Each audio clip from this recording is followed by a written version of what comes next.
Oh, here it is. Alligator Dave's calling us in. We're going to take it live. Fuck it, we'll do it live. Alligator Dave. What's happening? Hey, man. We are, actually, we're already recording. We were getting warmed up for you, man. Awesome.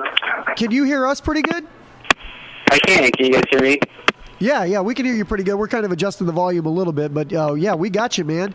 How are you doing? Good, man. I got it. What are you guys up to? Well, pretty much the same. We actually skated out. This is what the reason we did it at noon is we're still dudes with like day jobs, so we had to like sneak out to the bar with the Zoom recorder. So we're recording in the middle of a restaurant bar right now. Two guys sitting next to each other, sharing a mic. It looks very weird, to be honest with you. Awesome. But we're fucking fans, dude. I got to tell you, the reason we wanted to book the interview with you is it was probably, I don't know, man, like 7-8 years ago, maybe more. Who fucking knows? But I was at, I think it was Fitzwilly's. I was at a place there, and there was a guy stepped up, was going to do some acoustic music, and I thought it was going to be a bunch of James Taylor covers. And the next thing I know, it's fucking pot music and sex music, and it was like the greatest shit I ever heard. Right on. We used to play Call Station a bunch, man. Fitzwilly's was a good time. Where are you at these days? Since we were trying to figure out if you ghosted, are you still active, or what are you doing these days? Yeah, I still play shows. I live in Ventura, California, about an hour north of Los Angeles. I still tour every now and then, but not as much as I was. I was doing 200 shows a year from 97, 98 until like 2010, man. And then I got tired of being in the bars all the time, so I started falling back on my visual art. So now I do photorealistic paintings on canvas and skate decks. I do that around 10 hours a day. No shit. So you were including touring when I'm not doing this. So you were doing 200 shows a year at your height? Yeah. Jesus Christ, man. Yeah. But we play it, 20 days a month. So what? About. Do you miss being out on the road? If you were doing that much? Yeah, I do. Yeah. I do, but for me it was an unsustainable lifestyle with all the partying, man. Everything that we, everything ever. The guy who's known for talking about parties and singing about all the good stuff in life, I'm sure plenty of people expected you to follow through with that after the shows. Well, that's the thing, is the 5 albums we put out were, those are pretty much my diaries, man. And so, you try living that lifestyle for 6 weeks at a time, it's just a beating after a while. The first couple days are great, but then it comes in as just one long hangover. Because there's always like the craziest, like there was a moment where it was like, holy shit, this has gotten a little bit out of hand. I might need to rethink something. Did you ever have a moment like that? No, those are always, when it never got too crazy. I mean, it was crazy for the average person, but for us, it got to be, that was par. It was like, all right, we thrived for that. But it wasn't fucking Motley Crue, right? You weren't in like an elevator, passed out or anything, going up and down for 10 hours. No, we held it together because we wanted to put on a show, we wanted to get laid, and we wanted to drink, and so that's what we did. We never took it too serious with what it became. We started off. When I first started off, it was to get laid, and then from there, as we started making money, we're like, whoa, wait a second, this could be something. And so when the money came, it was nice. But, so I hear you keep saying we. Are you still with the Couch Band, or is there a different group you're with now, or? I'm referring to We, the band that we had back in the day. But yeah, then I went solo from 2004 to. I would play every now and then with a fiddle player and a mandolin player, and then different players here and there. But yeah, the Couch Band broke up, and then now I have a new kind of group that I'm working with that I've started. It's kind of a bluegrass feel to what I've been doing. It's called Alligator Dave and the Fifth. It's me and a guy named Chuck Tibbles that he plays stand-up bass, and so we've been going with that angle. I think when I saw you were during your like solo time, because that's all I remember is you and a guitar just going to town. And it was amazing because you could do more. Like, you had that whole thing. I think there's a guy now. Well, this was like even before the days where everybody had, like, now you see all the time, you'll see a dude with like a looping pedal and he'll do the fucking, drum beat on his guitar, and then he'll do the lead. But you were doing that sound without a looping pedal, which was always impressive to me. You could do like a whole band sound. Picking rhythm and like an acoustic while singing, rapping. You really are like a true one-man band. Well, that was the goal. Is that when I first started playing, I'm all self-taught. I knew I liked Robert Johnson, and listening to his blues style, it sounded like multiple guitars, and so I mimicked some of that stuff. And then from there, I knew I liked reggae and ska and bluegrass, and it just kind of all manifested. Robert Johnson wasn't the blind guitar player from Roadhouse, was he? No, I think he has a made-up character, Blind Willie Johnson or something. I don't know. I heard Robert Johnson. I thought, I forget is his that name. The fucking guitar player from Roadhouse? Yeah. I would love if that was your inspiration. From Roadhouse movie, that was I forget his name. He was a good guitar player too. Yeah, man. So you recreated that sound, but now when you see people do it with the looping pedal, it feels like cheating. Do you take advantage of that? Because I imagine you could probably do, some pretty awesome shit with that. I've messed with it a couple times, but then it's just like, I don't know. I'm very natural when it comes to it and organic. Where it's, does it feel fake to you? You feel like some kind of like weird like technical instrument instead of just the natural vibe? Nah. I like the natural vibe of just me and the guitar, and then what I do on the guitar, because I feel like I put on a show that no one else can do. Granted, I've seen people. I was walking in on Waikiki Beach in Hawaii, and I saw a guy out front of this bar playing the loop, doing reggae cover songs. Like, good for him. It sounded great for that thing. It's just that's not what I do, So have you settled down then? So I'm getting the vibe that Alligator Dave has settled down. Is that what's happened? Have you calmed? Well, I mean, yeah, I've gotten a little older, but we bought a house near the beach out here. Doing my painting, staying out of the bars as much as, or not as much as, I'm staying out of the bars more than I used to. You're in California, though, so has your weed use gone up? Because I'd imagine it's like way better to use weed there than in Texas. Is it what? I'm sorry? The weed use. Like, I imagine it's way easier to smoke a lot of weed in California. Yeah, you can. Everybody's smoking out here. You just walk down the street or on the beach, down there on the strand, everybody's smoking. People can actually come up to you like, you want weed, man? It's very easy. It's only the laws just passed. It's like $100 ticket, right? It's like a really minor thing, right? I don't even think they enforce it, bro. And now they just, I believe they legalized. So, like, coming up on the 1st or something, whenever the law goes through, it's the next Colorado, the next Amsterdam. Yeah, They don't really enforce it. Do you think that's a thing that's going to sweep the nation soon, Alligator Dave? Do you think weed is going to be legal? Because I feel like Texas will be the last place. I think it is. It's already started, man. It's like 10 states. I don't know. Texas seems backwards on some of the things now, but especially on weed. But we'll see, man. I don't know. I think it's already started.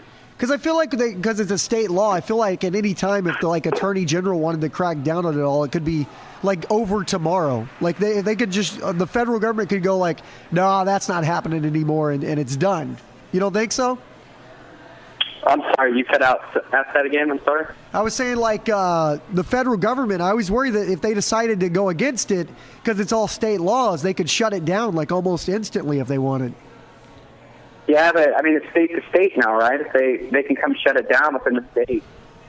Someone has to enforce it. The way that I'm seeing it, and the way I understand it when I read the papers is that it's just getting more lax. It's just not a big of a deal. Well, and as it becomes, especially out here, you go in the bars, you walk around. I mean, it's just everywhere. You can't avoid it. Yeah, well, and as it becomes more popular state to state, the enforcement costs of the federal government coming in and shutting everything down becomes more prohibitive because that's federal agents having to go to every state, every locality, trying to physically restrain people from putting a plant in their body. Yeah.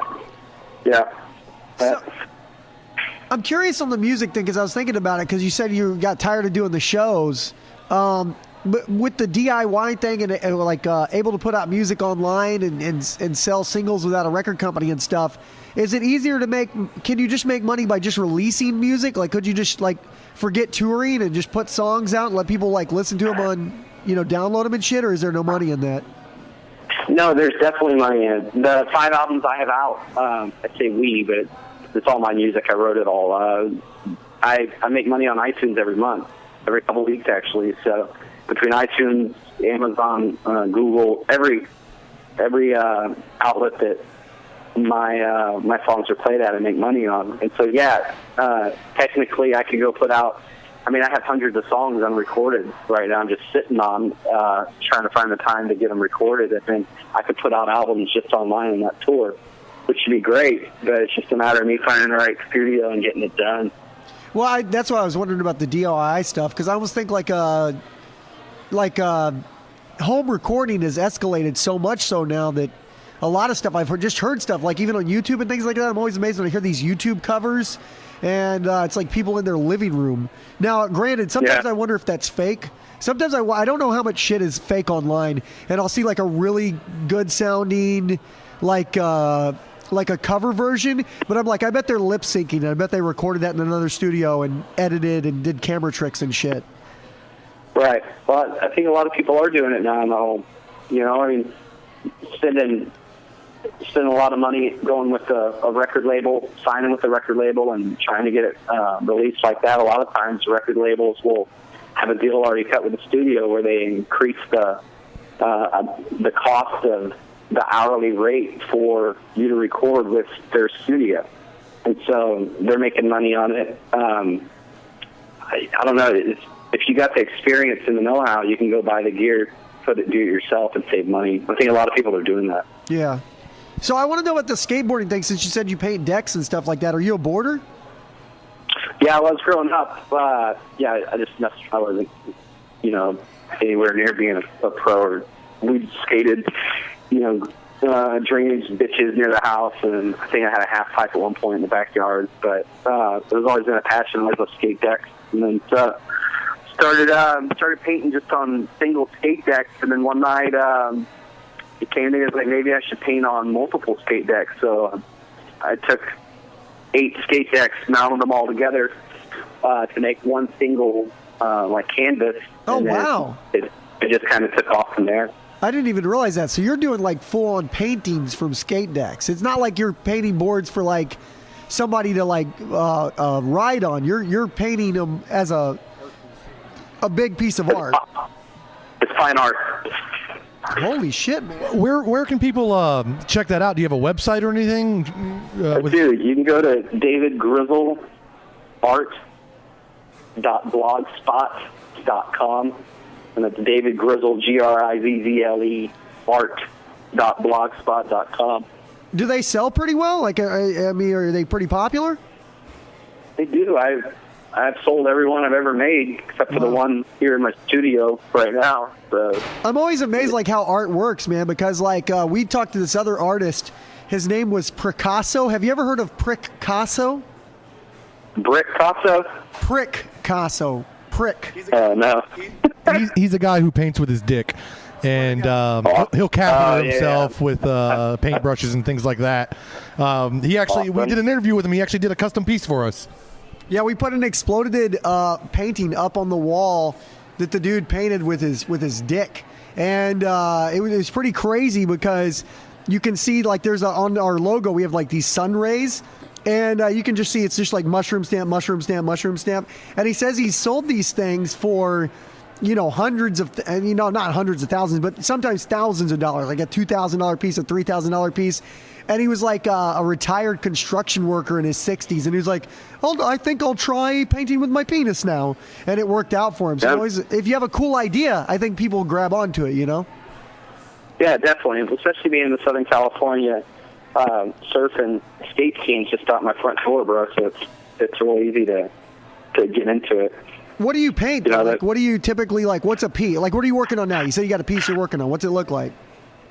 I just finished a 16-foot by 5-foot Last Supper of all the sports greatest athletes for a restaurant bar in Chico, California. And Holy shit, dude. It was like, who's Jesus? Who's the Jesus figure? Michael Jordan. Yeah, that sounds about right. From left to right, it's Ali, Usain Bolt, Bo Jackson, Wayne Gretzky, Tiger Woods, Serena Williams, Jordan in the middle, then Kobe, LeBron, Magic Johnson, Phelps, Tom Brady, and Babe Ruth. Which one plays Judas? Gretzky.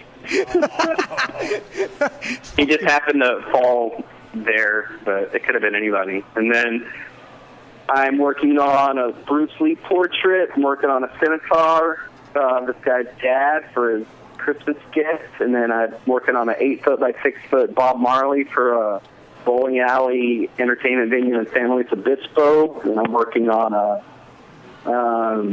Stevie Ray Vaughan portrait for a commission. And then I just finished the skate deck piece that I have here is from the Life Aquatic. It's a jaguar shark with a submarine, and it says, "I wonder if it remembers me." How did you get started in, like, this is what I always wonder about, like, fine art, right?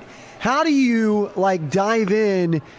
How do you get the word out? Like, I'm an art guy now. Check it out. Like, to get an order from, like, a restaurant to go, like, hey, let's get Dave to do a Last Supper for us for the, you know, main room of the restaurant. How do you get the word out that you do that shit? How do you build the credibility in order to go, like, you should pay me for this? Well, it's like anything, you know, you got to build it up.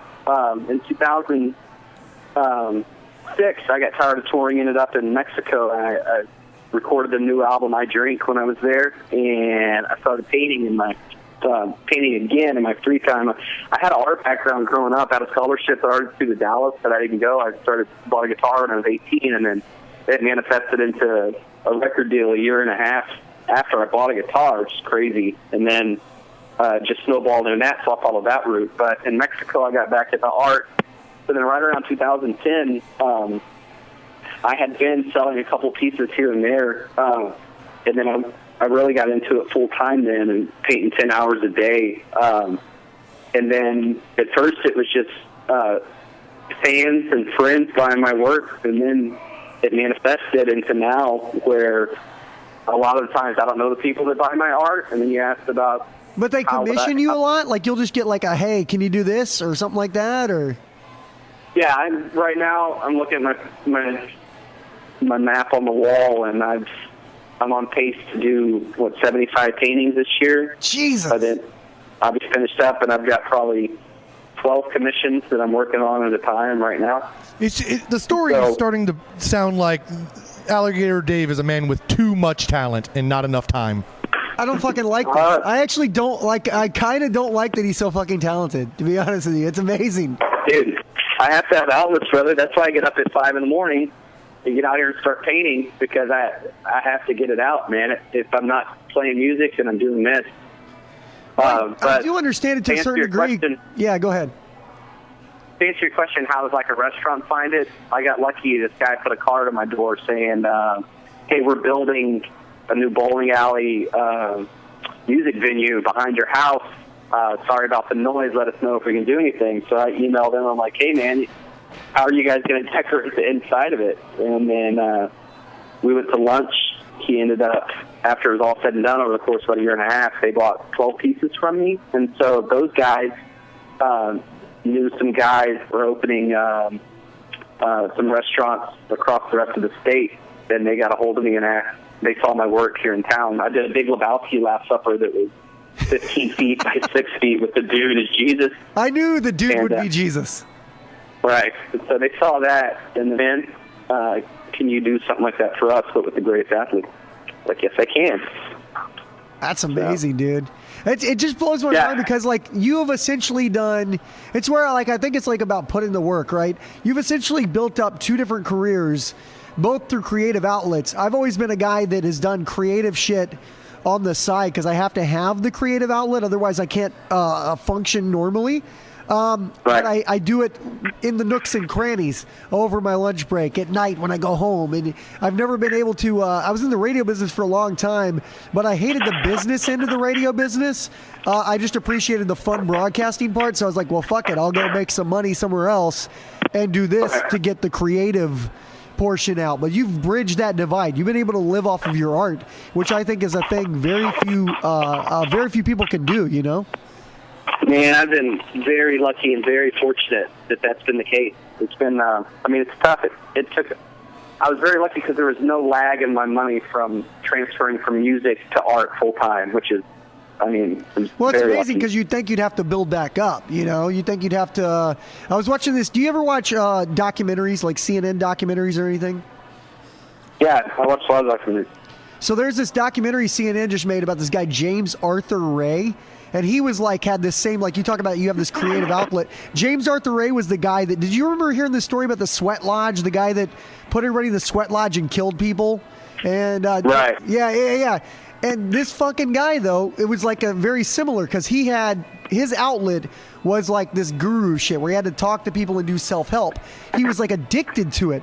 So much so that he, after he went to jail, he's now back out and he's trying to build back up that job, being the fucking guru, right? Now, granted, people will buy anything if you sell it, because now he's getting gigs again. But he had a big fucking down, and now he's coming back up. You did it without, you never James Arthur Rayed yourself. You never had a down. That was a long way of me saying that. Man, it's tough. I mean, you get slow months and all, but I was looking at my blog site, and it says that I've done 398 paintings since 2010 when I first started the blog. So once I finish this Bruce Lee and the Scimitar, that'll be my 400th painting. That's fucking and amazing. That's not counting the children's story for the 24 paintings that I did for this story about a unicorn and the narwhal. How the narwhal got born. So hold on, you're also, did you write the book or just illustrate? You're also an illustrator, is what you're saying? I did. I illustrated it. A buddy of mine wrote it. Or we co-wrote it. Fucking fucking Alligator Dave. Do you want to just lay out the rest of the things I will never achieve in my life for me real fast? Because I'm really starting to feel like a piece of shit for not achieving anything yet. Well, there's still time, brother. Oh, I know. I'm not trying to bring down the mood, but I'm just so impressed. Because, again, we met you randomly years ago at a bar, chatted you up, bought your albums, and just like then Dave like fell off the map, and all of a sudden our producer reached out to you without really letting us know, other than, hey, you got an interview coming up next week with Alligator Dave, and we just went, holy shit, he's alive. The thing is, yeah, I didn't fall off. The thing is that in 2005, 2004, I was living in LA, and I played this party, and I hooked up with this guy. He's a producer out here and an actor and all that stuff, and we ended up signing the contract to work together to produce Alligator Dave, the movie. So I've been working on that thing for 10 years, man, trying to get it sold, trying to get it shot. And that was one of the reasons I moved back out here in 2008, was to try to finalize that, and then ended up staying. Well, it's amazing, man. I mean, really, it's like inspiring to me, because I'm like, we are, to this day, we still listen. What are the songs we were playing the other day? High Score, we'll listen to 100 times a day. What are the other songs? Yeah. Coconut Rum, Pussy, all that good stuff. Because I think I have 3 albums, the 808, Bullock Street, I Drink, and the one in between those. Yeah.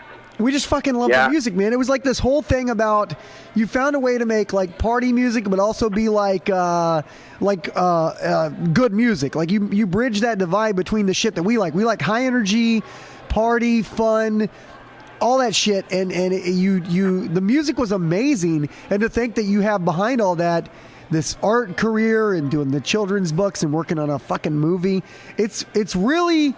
And now we're fanning out, but as you can tell, we're big fans of you, so it's very exciting to hear that you, I guess the art lives on, the legacy lives on, and we always think all the time, man, we were trying to find on Facebook or find new music. We're like, we would love to hear some new shit from Alligator Dave, man.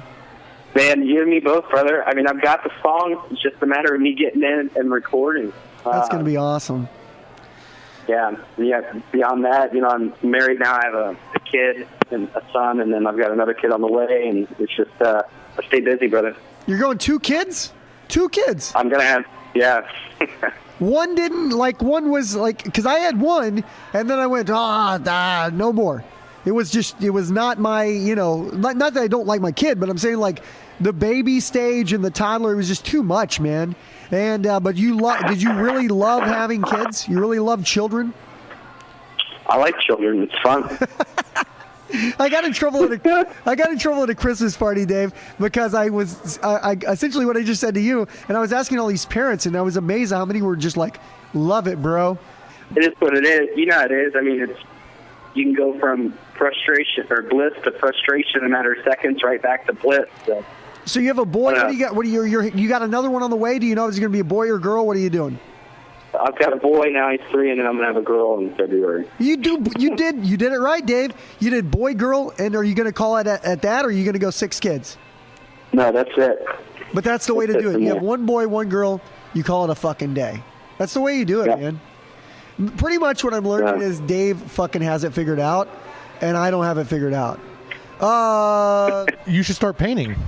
I should start fucking painting. We did discuss that. Can I tell you we'll wrap it up this way. I'm going to tell you our art. We had so you know like Shia LaBeouf does a lot of what is called like performance art or like modern art, which a real artist, like you probably really know how to paint, so you probably think like, maybe you don't, but a lot of real artists would probably think modern art is essentially, it's made up bullshit. Yeah, like a blender full of piss probably does not rank very well on a real artist's scale. Right. I like modern art, but our idea was called abstract art. Abstract art is what sometimes. Our idea was called. We were gonna have an exhibit called Jar of Screams, and what Jar of Screams is, we were gonna let people vent their anger and frustration in the world by opening up a mason jar and shouting into it horrible, vile, whatever was in their spirit, awful things, and then they would seal the jar up and then put the jar up.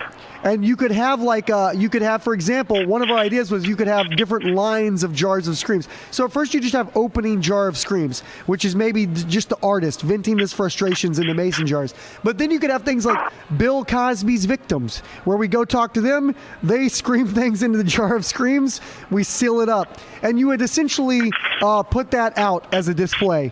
What do you think of the idea? What do you think of the idea of Jar of Screams? I think you guys are onto something. We just need to get a lot of mason jars and do this before anybody steals our idea. That's it. Jar of Screams. All right, if you see that at a modern art museum, Dave, you'll know where it came from, buddy. Right on. Where can people check you out, hear your music? I just want everyone who hasn't heard Alligator Dave, I want to hear Alligator Dave, and I want them to go check out your art. So where can they go? Go to iTunes. All my music's on iTunes. You can also what's the not Pandora, but what's the other one? Spotify. All of that's on there. Okay, so Alligator Dave, Spotify, iTunes. Download his music. He can't ask for more than that. And the blog spot one more time, because I want to remember. I want to go check out the art. It's davidgrizzleart.blogspot.com. All right, cool beans, man. Well, Cyril, you got anything left? I just feel like I love this guy. That's what I feel like. No, I have a lot of research to do. I've got to go check out this art, commission a painting. Exploded needs another, fine art piece for the studio. We do. Okay. How much would it? Let's just ballpark here. You're gonna throw us a little skateboard deck painting. How much are we looking at for like a small one?